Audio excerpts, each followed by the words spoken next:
Assalamualaikum warahmatullahi wabarakatuh. Di video kali ini, saya, Lingga Dwi Prasetyo dengan NIM 2200242226 akan membahas salah satu kasus perdagangan internasional terbaru dan penting, yakni sengketa ekspor kertas antara Indonesia dan Australia di hadapan World Trade Organization atau WTO yang terjadi dalam kurun waktu 2024 hingga 2025. Kasus ini sangat penting untuk dipahami karena menyangkut keadilan dalam sistem perdagangan global dan menunjukkan bagaimana negara berkembang seperti Indonesia dapat menggunakan hukum internasional sebagai alat untuk melindungi kepentingan nasionalnya. Latar belakang, kasus ini bermula pada awal tahun 2024 ketika pemerintah Australia secara sepihak memberlakukan bea masuk anti-dumping terhadap produk kertas fotokopi dan kertas tulis yang diimpor dari Indonesia. Langkah Australia ini diklaim bertujuan untuk melindungi industri kertas domestiknya yang disebut mengalami kerugian akibat masuknya produk murah dari Indonesia. Namun demikian, pemerintah Indonesia dengan tegas menolak tuduhan ini. Indonesia menyampaikan keberatannya karena yang pertama, penyelidikan yang dilakukan Australia tidak objektif dan tidak transparan. Prosedur investigasi tidak melibatkan bukti yang lengkap dan laporan akhirnya tidak dapat dipertanggungjawabkan secara metodologis. Yang kedua, tidak ada bukti yang kuat menunjukkan bahwa praktik dumping dari Indonesia secara langsung menyebabkan kerugian serius terhadap industri kertas di Australia. Yang ketiga, tindakan ini dinilai bertentangan dengan prinsip-prinsip perdagangan bebas yang telah disepakati dan diatur dalam kerangka hukum WTO. Dengan kata lain, Indonesia menilai bahwa langkah Australia bersifat proteksionis dan melanggar prinsip perdagangan yang adil dan terbuka antar negara anggota WTO. Langkah hukum Indonesia. Sebagai bentuk respon resmi, Indonesia kemudian menggugat Australia ke Dispute Settlement Body, yakni Badan Penyelesaian Sengketa di bawah naungan WTO. Gugatan ini mengacu pada dua instrumen hukum internasional utama.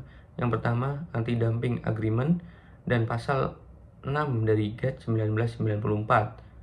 Dalam dokumen gugatan yang diajukan, Indonesia menyampaikan sejumlah poin penting. Yang pertama, bahwa penyelidikan Australia tidak memenuhi standar objektivitas dan transparansi sebagaimana diatur dalam Anti-Dumping Agreement. Yang kedua, bahwa analisis dampak ekonomi yang dilakukan otoritas Australia tidak memperlihatkan korelasi langsung antara produk impor Indonesia dan penurunan kinerja industri kertas lokal. Yang ketiga, bahwa pemberlakuan bea masuk tersebut bersifat diskriminatif karena hanya menyasarkan produk dari Indonesia tanpa memperhatikan fakta bahwa produk serupa juga diimpor dari negara lain. Indonesia juga menyatakan bahwa langkah Australia ini bisa merusak kepercayaan terhadap sistem perdagangan multilateral karena mencerminkan kecenderungan penggunaan kebijakan proteksionis dengan dalih yang tidak terbukti secara hukum maupun fakta. Selanjutnya, proses sengketa dan putusan WTO. Setelah melalui proses investigasi dan persidangan yang melibatkan panel independen WTO, akhirnya pada pertengahan tahun 2025, panel WTO mengeluarkan putusan akhir yang memenangkan Indonesia. Beberapa poin penting dari putusan tersebut antara lain, yang pertama, Australia terbukti melanggar ketentuan anti-dumping agreement. Panel menyatakan bahwa penyelidikan yang dilakukan tidak memenuhi standar minimum objektivitas, keterbukaan, dan akuntabilitas. Yang kedua, tidak ada bukti memadai yang menunjukkan adanya kerugian serius yang ditimbulkan akibat impor kertas dari Indonesia. Yang ketiga, Australia juga melanggar pasal 6 GATT 1994 karena tidak menunjukkan bukti kuat tentang praktik dumping, serta gagal menunjukkan dampak langsung dan nyata terhadap industri domestik akibat produk dari Indonesia. Berdasarkan temuan tersebut, panel WTO memerintahkan Australia untuk yang pertama, segera mencabut kebijakan bea masuk anti-dumping yang dikenakan terhadap produk kertas asal Indonesia. Yang kedua, melakukan penyesuaian kebijakan perdagangannya agar sesuai dengan standar hukum internasional WTO, termasuk prinsip-prinsip transparansi, objektivitas, dan non-diskriminasi. Aspek hukum internasional yang terkait, secara hukum, kasus ini berlandaskan pada dua dokumen penting dalam sistem WTO. Yang pertama, WTO Anti-Dumping Agreement. Dokumen ini mengatur prosedur penyelidikan, penetapan, margin dumping, dan pemberlakuan bea masuk yang harus berdasarkan bukti nyata dan objektif. Anti-dumping agreement juga menekankan bahwa tindakan anti-dumping tidak boleh digunakan secara semena-mena, apalagi hanya untuk melindungi institusi dalam negeri secara politis. Yang kedua, pasal 6 GATT 1994. Pasal ini memperbolehkan tindakan anti-dumping, namun hanya jika terdapat bukti jelas mengenai yang pertama, adanya praktik dumping secara sistematis, kerugian nyata terhadap produsen lokal, dan hubungan kausal antara dumping dan kerugian tersebut. Dalam kasus ini, Australia dinilai gagal memenuhi ketiga unsur tersebut, sehingga tindakan mereka tidak sah menurut hukum WTO. Kesimpulan dan implikasi sengketa antara Indonesia dan Australia dalam kasus ekspor kertas ini menjadi contoh nyata dan tantangan perdagangan internasional di era globalisasi. Meskipun Australia mengklaim melindungi industrinya, fakta dan proses hukum menunjukkan bahwa langkah tersebut tidak sah secara hukum WTO. Putusan WTO ini memiliki beberapa implikasi penting.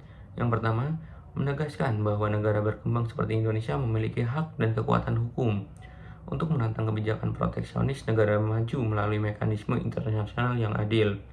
Yang kedua, menjadi presiden penting bagi kasus anti-dumping di masa depan, baik bagi Indonesia maupun negara berkembang lainnya, agar tidak segan membawa kasus serupa ke WTO.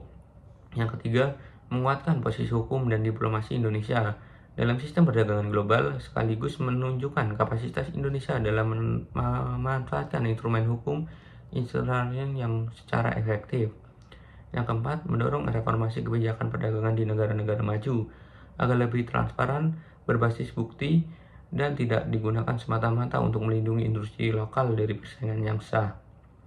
Yang kelima, meningkatkan kepercayaan investor dan pelaku industri di Indonesia karena menunjukkan bahwa pemerintah siap dan mampu melindungi kepentingan nasional di forum internasional.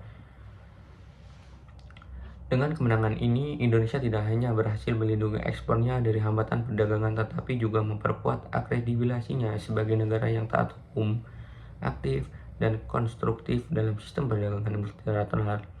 Dan yang terpenting, kasus ini menjadi bukti bahwa mekanisme penyelesaian sengketa WTO masih relevan dan berfungsi sebagai penjaga keadilan dalam perdagangan global.